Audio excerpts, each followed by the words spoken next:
सच्ची निष्ठा के साथ एक मन एक चित्त होकर बैठ जाओ। बहुत कुछ हासिल होने वाला है आज। देखो, समय बदलता जा रहा है, जिंदगी की रफ्तार तेज होती जा रही है, लेकिन एक बात जो युगों से नहीं बदली, युगों से, और वो है नाम जपने की पुकार। गुरु तो कह कह कर थक गए, भाई नाम जप लो, भाई नाम जप लो। हर संत, हर महापुरुष, हर सतगुरु कहते रहे, पुकारते रहे, लेकिन हमने एक कान से सुना और दूसरे कान से निकाल दिया। बात वहीं की वहीं रह गई, मन में ना उतरी, ना ही दिल में समाई। हम भूल गए कि नाम ही जीवन का आधार है, नाम ही हमारा सहारा है, नाम ही इस भवसागर से पार लगाने वाली नौका है। लेकिन हम तो दुनिया की दौड़ में खो गए, चिंताओं में उलझ गए, छोटे छोटे दुखों में गिर गए, उस अमृत नाम को भूल बैठे जो हर दुख का अंत कर सकता था। सोचो सोचो भाई, जब शरीर थक जाएगा, जब सांसें जवाब दे देंगी, जब अपनों के हाथ भी हमारा साथ छोड़ देंगे, तब कौन रहेगा हमारे साथ? सिर्फ और सिर्फ नाम। हां, सिर्फ नाम। इसलिए अब भी समय है, अब भी देर नहीं हुई है। भाई नाम जप लो। जीवन अमूल्य है, हर सांस का मोल है। आज, अभी, इसी क्षण नाम का आसरा पकड़ लो, नाम की डोर थाम लो, क्योंकि यही एक डोर है जो हमें अंधेरे से उजाले की ओर खींच ले जाएगी। साथ में याद रखो, ना धन साथ जाएगा, ना पद, ना प्रतिष्ठा साथ जाएगा, तो बस और बस नाम। एको नाम हुक्म है नानक, सतगुर दिया बुझाई जियो। तो आओ, सच्चे दिल से, निर्मल भाव से एक बार पूरे समर्पण से कहें, सच्चा नाम मेरा आधार, सच्चा नाम मेरा उद्धार। गुरु प्यारे साध संगत जियो, राधा स्वामी जी। और आज का सत्संग जो आप सुनने जा रहे हैं, इसीलिए कहा कि सच्ची निष्ठा के साथ आज इस पूरे सत्संग को श्रवण करके जाओ, बहुत कुछ हासिल करके जाएंगे आप। तो आओ, बड़े ही प्रेम भाव के साथ शुरू करते हैं आज के सत्संग को। बाणी स्वामी जी महाराज जी की उपदेश सतगुरु भक्ति का वचन 18वां शब्द 6वां सत्संग के वचन। सतगुरु कहें करो तुम सोई,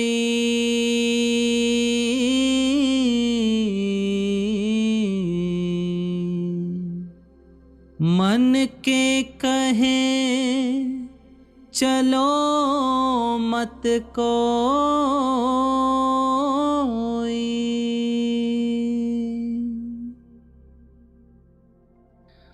हम सभी मन के अधीन हैं। हमारे और परमात्मा के बीच अगर कोई पर्दा है तो भाई मन का पर्दा है। जितने खंड ब्रह्मांड, ब्रह्मा, पार ब्रह्मा, खुद खुदा हैं, हमारे अंदर हैं। कहते हैं आंखों के पीछे पर्दा लगाकर हमें बाहर निकाला हुआ है। अगर हमें कोई पूरा गुरु मिले, वह ऊपर जाने का भेद दे, हम मेहनत करके ऊपर चढ़ जाएं, तब हमें निश्चय आ जाए। अब कई डॉक्टर ये सवाल कर सकते हैं कि जी हमने हजारों लाखों मुर्दे चीरे, लेकिन हमने कोई खंड ब्रह्मांड नहीं देखा। ठीक है, वह मटीरियल यानी जड़ नहीं, वह मन के पर्दे के पीछे है। अंदर जाओ, ऊपर चढ़ो, मन को खड़ा करो। सतगुरु जो हुक्म देता है उसमें ऐतराज क्यों? जो ऐतराज़ है यही मन की रुकावट है।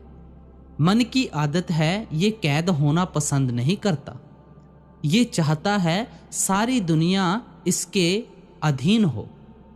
जब तक हम अपनी आत्मा को उस हुक्म या शब्द के साथ नहीं जोड़ते हमें समझ नहीं आती।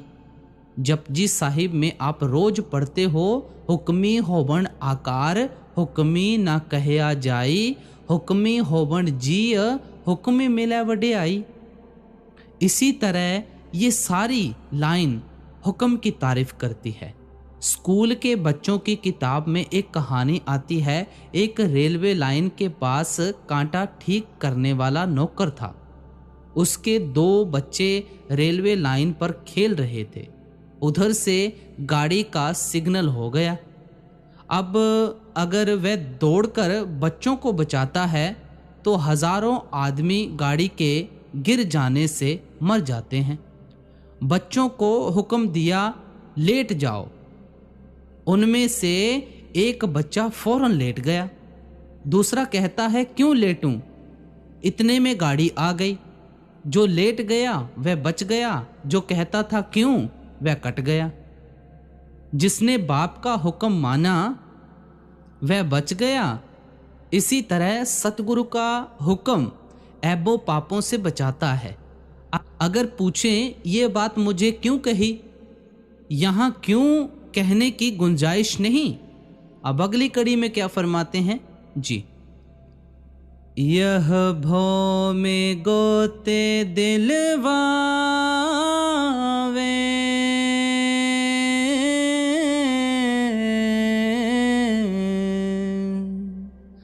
सतगुरु से बेमुख करवावे।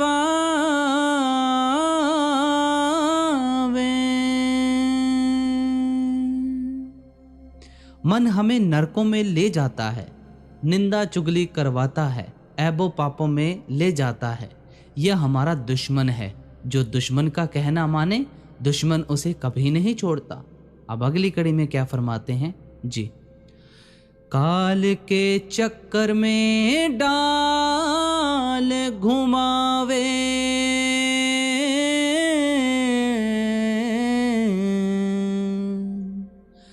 मोह जाल में बहुत फसावे।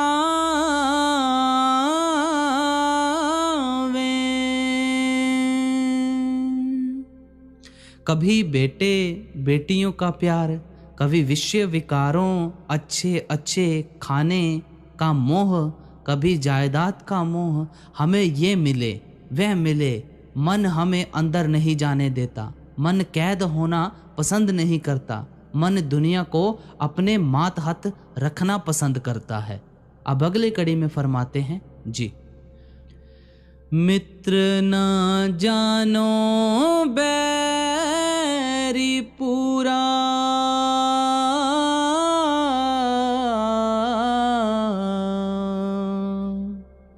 गुरु भक्ति से डारे दूरा।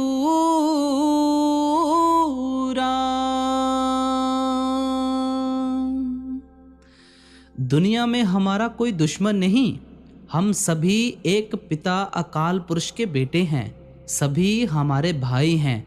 अगर कोई दुश्मन है तो भाई मन है। कौमों मजहबों की लड़ाई कौन करवाता है? मन। मन विषय विकारों का आशिक है। मन 5 तत्वों के सतोगुणी अंश से पैदा हुआ है। हर एक चीज अपने असल की तरफ जाती है, इसलिए मन विषय विकारों का आशिक है। कोई शहजादा किसी बादशाह की लड़की पर आशिक हो गया। शहजादे के बाप ने बहुत तेरा कहा कि अपनी लड़की की शादी मेरे लड़के के साथ कर दें, मगर लड़की का बाप ना माना। शहजादे ने लड़की से बात की। लड़की ने कहा मैं तेरे साथ चुपके से भाग चलूंगी। एक दिन रात को सांडनी पर सवार होकर लड़की और शहजादा भागे जा रहे थे। रास्ते में एक नाला आया। सांडनी वहां पर अड़ गई। लेटने की कोशिश करने लगी। शहजादे ने उसे बड़ी मुश्किल से रोका। शहजादी ने शहजादे से कहा कि ये अपने असल पर गई है। इस सांढनी की माँ की भी यही आदत थी। शहजादे ने यह विचार किया कि जब ये मेरे साथ भागकर आई है तो जो इसकी बेटी होगी वह ना किसी के साथ भाग जाए। वही ख्याल छोड़ दिया और बहाना मारकर उस लड़की को माँ बाप के घर ही छोड़ गया। मन हवा, मिट्टी, पानी, आग, आकाश, इन 5 तत्वों से बना है, इसलिए ये अपने असल की तरफ जाता है। मन ने बड़े बड़े ऋषि मुनियों को भटकाकर मारा है। श्रृंगी ऋषि ने 88,000 वर्ष तप किया, दुनिया छोड़ दी, अनाज छोड़ दिया, पेड़ों के पत्तों को, फल फूल को खाकर जंगल में उम्र गुजारी। राजा दशरथ की भेजी हुई औरतों ने उनसे यज्ञ करवा लिया। विश्वामित्र रामचंद्र जी का गुरु था। मेनका पर मारा गया, शकुंतला पैदा हो गई। ये जो शकुंतला नाटक आप शहरों में देखते हो उसी की नकल है। पराशर जी सारी उम्र योगाभ्यास में लगे रहे। पूर्ण योगी होकर घर को वापस आ रहे थे। राह में एक नदी पड़ती थी। जब वहां आए, मल्लाह से कहा कि मुझे पार उतार दो। मल्लाह ने कहा हम रोटी खा ले, फिर आपको पार उतार देंगे। कहने लगा मुझे धूप लग रही है, मैं श्राप दे दूंगा। अब जो काम माँ बाप करते हैं लड़के लड़कियाँ उसे बड़ी आसानी के साथ कर सकते हैं। उनकी एक जवान लड़की थी। उसने कहा पिताजी मैं पार करा देती हूँ। ये कहकर उसने बांस लिया, रस्सी खोली और कहा आओ महात्मा जी। अब सारी उम्र जंगलों में रहे, औरत की शक्ल नहीं देखी थी। सुंदर रूप देखकर मन चलायमान हो गया। अपना खोटा ख्याल प्रकट किया। लड़की ने कहा हम लोग मछुए हैं, मेरे मुंह से आपको बदबू आएगी। कहने लगा तू योजन गंधारी हो जा, तेरे मुंह से 4-4 मील खुशबू आया करेगी। अब देखो योग को भ्रष्ट करता है, मन को नहीं रोकता। लड़की ने कहा यह सूरज देखता है, हम खोटा कर्म करने लगे हैं, यह हमारी गवाही देगा। ज्यों पानी की चुल्ली भरकर मारी, धुंध कर दी। अब योग को बर्बाद करता है, मन को नहीं रोकता। फिर कहने लगी यह जल वरुण देवता ये देखता है। कहने लगा जा रेती हो जा, रेत हो गई। फिर वही लड़की आगे जाकर पांडवों की परदादी बनी। नारद सभी भक्तों में शिरोमणि भक्त कहलाता था। जब एक कन्या ने स्वयंवर रचाया, भगवान विष्णु से जाकर कहने लगा मुझे सुंदर सा मुंह दो। भगवान ने बंदर का मुंह दे दिया। जब भी वह लड़की आती, फूला फूला जाकर आगे को मुंह करके बैठ जाता। भला बंदर के गले में माला कौन पहनाए। लड़की आगे निकल जाती, वह फिर उठकर आगे जाकर खड़ा हो जाता। किसी ने कहा अरे तू उछलता फिरता है, जरा अपना मुंह तो पानी में जाकर देख। जब देखा तो क्रोध आ गया। कहने लगा कि मैं तुझे विष्णु को श्राप दूंगा। भगवान ने कहा बड़ी खुशी से, मैं नहीं चाहता था कि मेरा भक्त गिरे। सो मन बड़ी जबरदस्त ताकत है। कबीर साहिब कहते हैं सन कादिक नारद मुनि सेखा, तिन भी तन मह मन नहीं पेखा। ब्रह्मा के 4 बेटे सनक, सनंदन, सनातन, संत कुमार, शेषनाग, ऋषि मुनि सारे मन के दायरे में रहे। मन छोटा काल है। काल भगवान ने हर एक आदमी के साथ अपना एजेंट मन रखा है।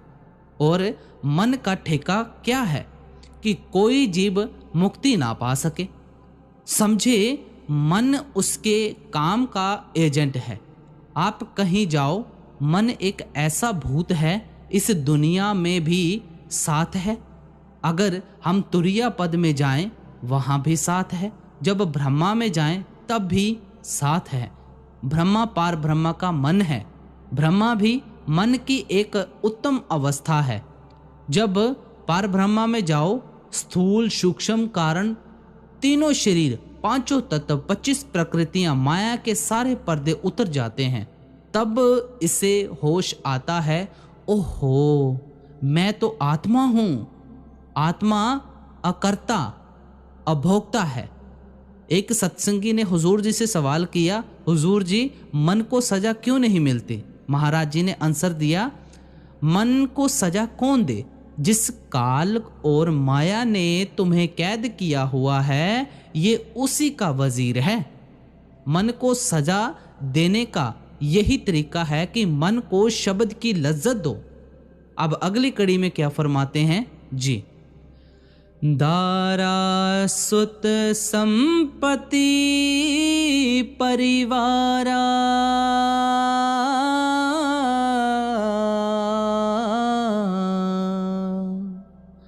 डारे काम क्रोध की धारा।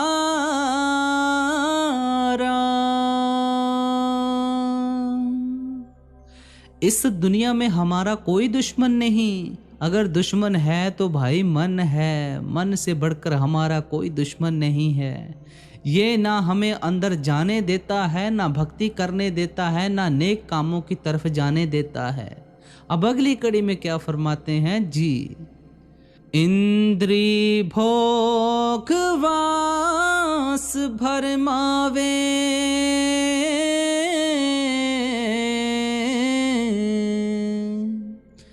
भक्ति विवेक नाश करवावे। मन ही स्त्रियों में फंसाता है, मन ही बेटे बेटियों की मोहब्बत में फंसाता है, मन ही दुनिया की दौलत में फंसाता है। जो कुछ ये काम क्रोध है, ये सब मन का खेल है। मैंने आगे भी अर्ज की थी, यहाँ उल्टा राज है। इंद्रियां विषय विकारों के वश में है, मन इंद्रियों के वश में है। मन के वश बुद्धि है, बुद्धि के वश आत्मा है, यानी बादशाह वजीर के वश और वजीर गुलामों के वश में है। चाहिए क्या था कि आत्मा के वश होती बुद्धि, बुद्धि के वश मन, मन के वश इंद्रियां, फिर दुनिया में कोई दुख ही नहीं। भागवत में कथा आती है, एक ऋषि ने बड़ा जबरदस्त तप किया। इंद्र देवता को खौफ हो गया, कहीं ये मेरा तखत ना ले ले। एक शिकारी का रूप धारण कर तीर कमान लेकर आ गया। कहने लगा, मुझे आगे कुछ काम है, अगर आप मेरी ये चीज़ रख लो, मैं लौटते हुए ले जाऊंगा। ऋषि ने कहा,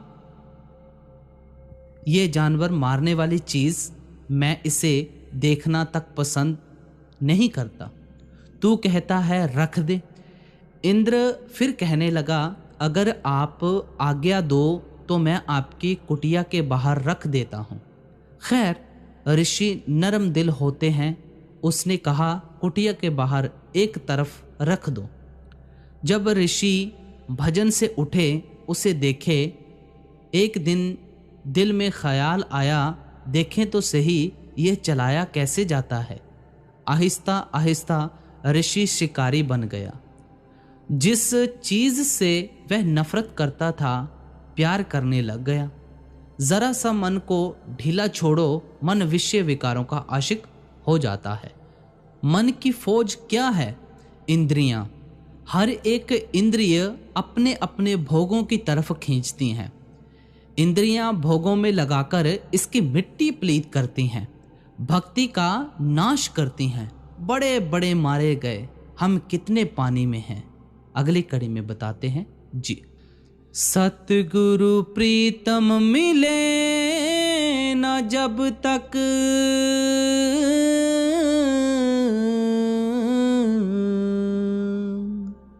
कभी ना छूटे मन के कौतुक।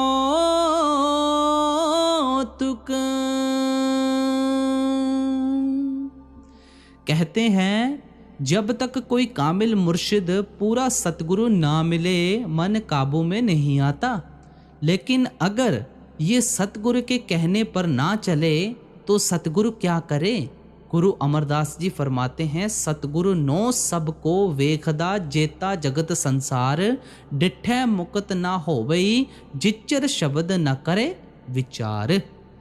सतगुरु को सभी देखते हैं, मगर जो दवा सतगुरु देता है वह हम खाते नहीं। अगर हम दवाई तो खाएं नहीं और कहें कि कैसे डॉक्टर हो, मेरी बीमारी दूर नहीं हुई, तो डॉक्टर का क्या कसूर। सतगुरु हमें नाम देते हैं और कहते हैं कि चलो अंदर, ऊपर चढ़ो और अपनी रूह को नाम के साथ जोड़ दो। मन को वश में करने की कोई और दवा दुनिया में है ही नहीं, अगर है तो केवल नाम है। करोड़ों यज्ञ तप तीर्थ मूर्ति पूजा कर लो, मन काबू में नहीं आता। इसमें कोई शक नहीं कि थोड़े समय के लिए लोगों ने सत्संग सुनकर, पोथियां पढ़कर, विद्या हासिल करके मन को विषय विकारों से रोका, पर जब भोगों की जबरदस्त हवा चली, मन फिर चलायमान हो गया। यह इस तरह है जैसे आग को राख के नीचे दबा दें। जब आंधी चली, राख उड़ गई, आग और तेज हो गई। अगर आग पर पानी डाल दें तो फिर दोबारा नहीं जलती। यानी मन को शब्द की लज्जत देकर 9 द्वारों से पार, देवों और पितरों का मार्ग जो कि वेदों ने बयान किया है, और सूरज चंद्रमा को लाकर सतगुरु को अंदर प्रत्यक्ष कर लें, उसके साथ बातें करें, फिर दर्जा व दर्जा मन और रूह को ऊपर ले जाएं, तो फिर मन विषय विकारों के काबू में नहीं आता। हम बार बार ये शिकायत करते हैं कि जी मन नहीं लगता। सतगुरु क्या करें? कबीर साहिब कहते हैं, कबीर साचा सतगुर किया करे, जो सिखा मह चूक, अंधे एक ना लगाई, जियो बांस बजाइए फूक। सतगुरु ने दवा दी, हमने खाई नहीं। सतगुरु तो हम सभी के अंदर है, हम पर्दा खोलकर उसे प्रत्यक्ष ही नहीं करते, फिर सतगुरु क्या करें? अब अगली कड़ी में क्या फरमाते हैं जी। छल बल मन के कहाँ लग बरनू,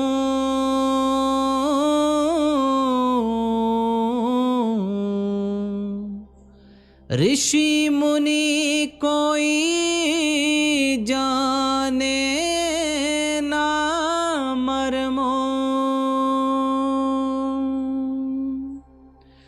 मन के छलावों को ऋषि मुनि भी नहीं समझ सके। कई ऋषि मुनि स्वर्गों में गए, अप्सराओं ने ठग लिया। इसी तरह और सारे हमारे हिंदू मत के पुराण कह रहे हैं। वशिष्ठ जी रामचंद्र जी के साथ कि अगर कोई कहे कि मैंने हिमालय पहाड़ उठा लिया है तो ये है तो नामुमकिन, पर 1 मिनट के लिए मैं ये मान लेता हूँ कि शायद कोई ऐसा सूरमा पैदा हो गया हो। अगर कोई कहे कि मैंने हवा के बेग को रोक लिया है तो ये भी नामुमकिन है, लेकिन 1 मिनट के लिए मान लेता हूँ कि शायद कोई ऐसा महात्मा पैदा हो गया हो। लेकिन अगर कोई कहे कि मैंने मन को वश में कर लिया है, मैं नहीं मानता। मगर दुनिया में मन को वश में करने की दवा भी है। ऋषि मुनियों, मुसलमानों, फकीरों, संत महात्माओं, मतलब कि जिसने भी मन को वश में किया है उसी दवा के जरिए, वह दवा आप सभी के अंदर है। वह एक ही दवा शब्द धुन है। अव्वल तो मन हमें बाहर से ही धोखा देता है, पर अगर कोई अंदर चला भी जाए, काम क्रोध लोभ मोह अहंकार उसे रोकते हैं। मिश्री कड़वी नहीं होती, लेकिन अगर किसी बुखार वाले को मिश्री दो तो उसे कड़वी लगती है। इसी तरह हम जितने भी हैं मन के अधीन हैं। जीव का दुनिया में कोई दुश्मन नहीं, अगर है तो मन। ज्यों ज्यों अभ्यास करोगे मन निर्मल होता जाएगा, अंदर पर्दा खुल जाएगा। अब अगली कड़ी में क्या फरमाते हैं जी। ताते सतगुरु खो जो निज के,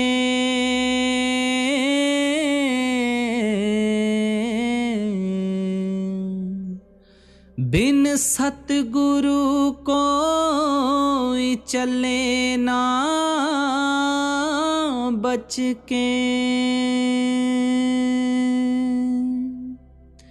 कहते हैं पूरे गुरु, पूरे महात्मा की खोज करो, बगैर गुरु ना कोई अंदर गया है ना कोई जाएगा। बहुत समय पहले का जिक्र है, जब मैं रावलपिंडी गया, वहाँ एक बंगाली बाबू रहता था। एक शख्स ने आकर पूछा, बाबू मन काबू में आया? बाबू ने कहा, आया, पर बहुत मुश्किल से। पूछा, किस तरह? कहता है, जब मैं दफ्तर में नौकरी करता था, 4 बजे वापस घर आता, नौकर से कहता, तू अपना खाना खा ले और मेरी रोटी पकाकर रख दे। मन से कहता, जब तक तू नाम की लज्जत नहीं लेगा तब तक खाना नहीं खाएगा। कई बार शाम के बैठे सुबह के 3 बज जाते, भूखे प्यासे, तब जाकर मन ने अंदर नाम की लज्जत ली। अगर मन के कहे लगे, मन भक्ति नहीं करने देता। सारे महात्मा हमें ये कहते आए हैं कि अगर मन का कहना माने, ये नरकों में ले जाता है। जब हम दुनिया में हैं, मन हमारे साथ है। जब तुरिया पद में जाएंगे, वहाँ भी मन साथ है। जब ब्रह्मा में जाएंगे, वहाँ भी मन साथ है। जब हम अभ्यास करके स्थूल, सूक्ष्म, कारण तीनों शरीरों को छोड़कर पार ब्रह्मा में पहुँच जाएं, वहाँ जाकर रूह नंगी हो जाती है। इसे पता लगता है कि मैं आत्मा हूँ। फिर ये कहती है कि मेरा कोई परमात्मा भी है। डॉक्टर ने दवाई दी, घर लाकर रख छोड़ी, फायदा कोई नहीं हुआ। हम दवाई खाते नहीं, डॉक्टर को बदनाम करते हैं। यानी सतगुरु ने नाम दे दिया, सिमरन ना किया, ना अंदर गए, ना ऊपर चढ़े, ना रूह ने शब्द की लज्जत ली।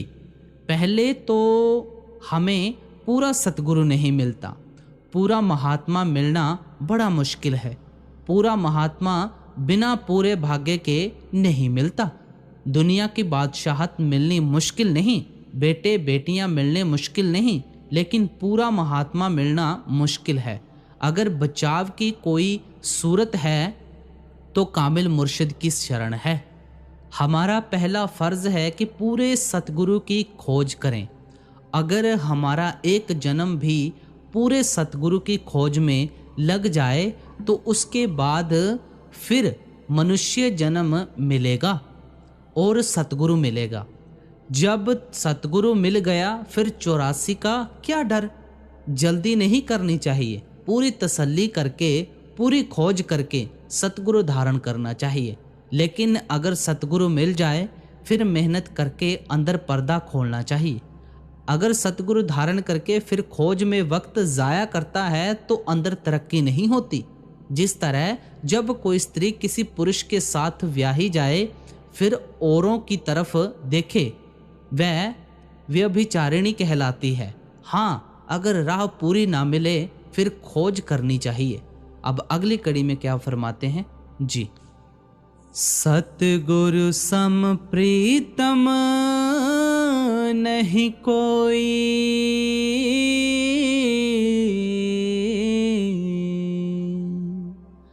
मन मलिन को धोवे वो ही। कहते हैं इस दुनिया में सतगुरु से बढ़कर हमारा कोई प्यारा नहीं। क्या कहते हैं कबीर साहिब, गुरु गोविंद दोऊ खड़े काके लागू पाए, बलिहारी गुरु आपने जिन गोविंद दियो बताए। इस दुनिया में सतगुरु से बढ़कर हमारा कोई रिश्तेदार नहीं। मौत के बाद ना माँ साथ जाती है, ना बाप साथ जाता है, ना बेटे बेटियां, ना दुनिया के सामान, ना कौम, ना मजहब। मतलब कि इस दुनिया की कोई चीज़ हमारे साथ नहीं चलती। ये हमारा शरीर भी यहीं रह जाता है। ये किराए का मकान है, 10, 20, 50, 100 साल बाद छोड़ देना है। अगर साथ जाने वाला कोई है तो सतगुरु है। मौत के वक्त ऊपर खंडों ब्रह्मांडों पर गुरु ले जाता है और दर्जा व दर्जा हमें ले जाकर मालिक के साथ मिला देता है। अगर ये सतगुरु के साथ करे दुश्मनी, उसी की करे निंदा चुगली, फिर हमें साथ कौन ले जाए? क्योंकि हमें मालिक से मिलाएगा तो सतगुरु ही। अब कमी है तो यही है कि पापी मन हमारे साथ है, ये हमें सतगुरु पर पूरा भरोसा होने ही नहीं देता। सतगुरु को हमसे अपना काम नहीं करवाना, ना उसे कोई कौम बनानी है, ना कोई मजहब बनाना है, बल्कि वह मालिक के साथ मिलाता है। वह अपनी मजदूरी करे, खेती करे, दुकानदारी करे, वह अपनी मेहनत करके मालिक का नाम जपवाता है। अगर वह दुकानदारी करता है या खेती करता है या मजदूरी करता है, इसमें हमें क्या शिकायत है? सोच लो। गुरु नानक साहिब ने खेती की, करतारपुर बेदियाँ अभी तक मौजूद है जो कि उन्होंने बसाया। गुरु अर्जुन साहिब ने शहरटा में कुआं बसाया यानी लगाया।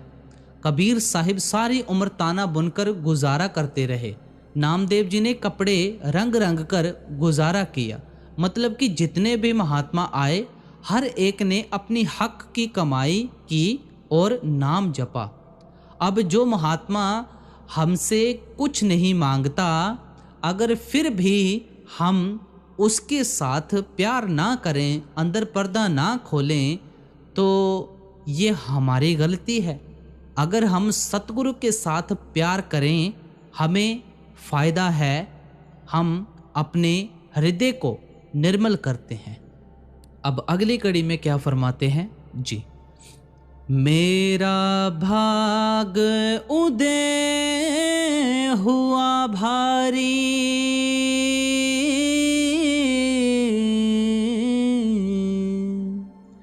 सतगुरु की मैं हुई अति प्यारी। अब कहते हैं सतगुरु के साथ प्यार किया, रूह रूहानी मंजिलों पर चली गई, अंदर पर्दा खुल गया। अब अगली कड़ी में फरमाते हैं जी। जगत जीव कहाँ जाने महिमा,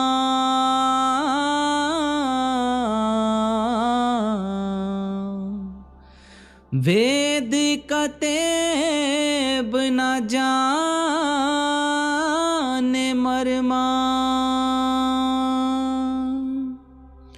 अब कहते हैं कि जब रूह ने सतगुरु के साथ प्यार किया, नाम की कमाई की, शब्द की लज्जत ली, रूह जन्म मरण से रहित हो गई।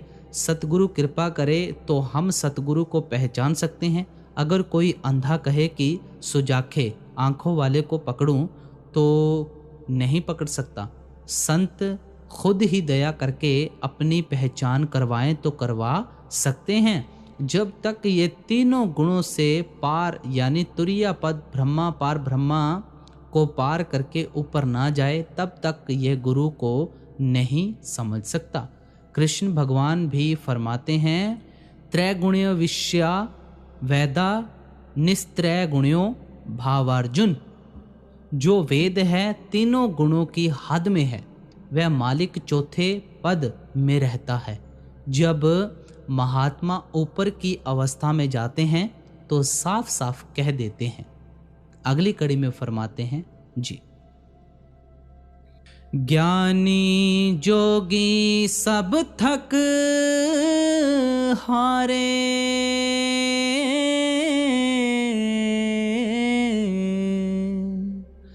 सतगुरु महिमा कोई ना विचारे,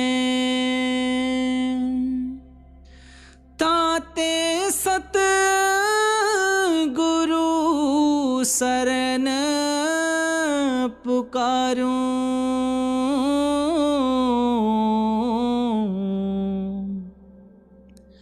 आरत उनकी नित प्रति धारूं। सतगुरु को जाना है सचखंड अनामी, ये लोग काल के दायरे में रहें। जो संत महात्मा आते हैं उस मालिक के भेजे हुए आते हैं, इसलिए हमें चाहिए कि सतगुरु की शरण में जाएं, सतगुरु के साथ प्यार करें। अब अगली कड़ी में फरमाते हैं जी, आरत करूं प्रेम से जब ही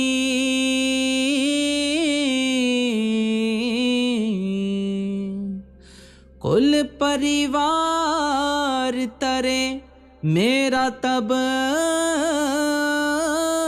ही।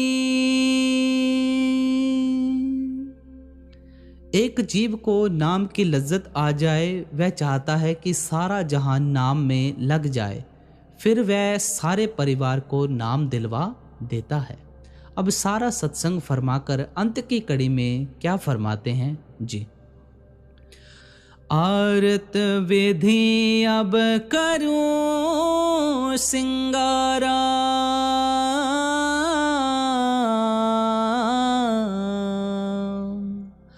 राधा स्वामी मेरे हुए द्यारा। राधा स्वामी परम दयाल,